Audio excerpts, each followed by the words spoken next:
Mike Smith with the Palm Beach County Sheriff's Office Aviation Unit. Been with the unit now over 15 years.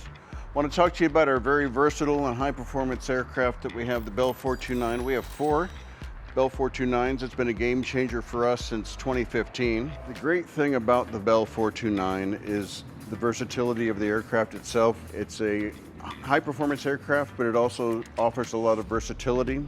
This current one is set up for hoist and rescue missions, whether it be by land or by sea.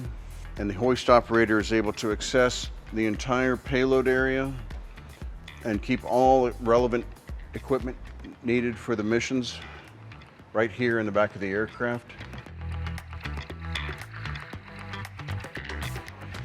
Previously, we flew the Bell 407. Around 2015, we started bringing in 429s. We did not have the hoist to actually conduct rescue missions with.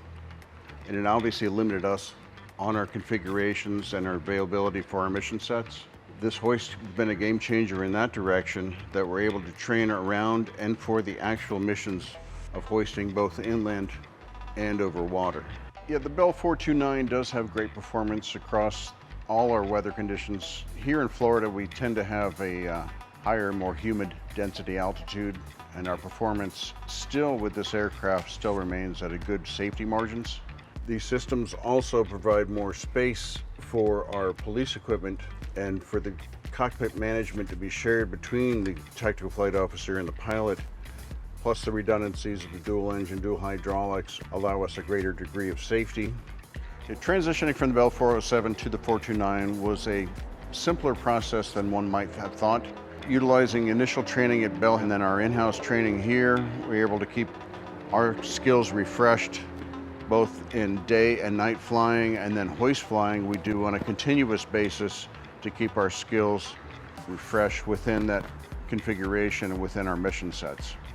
Bell 429 is a highly capable aircraft. It's very versatile, has great performance. It is truly a great performer. I think it far exceeds the previous aircraft we had with the Bell 407 as far as the multi-mission capability goes.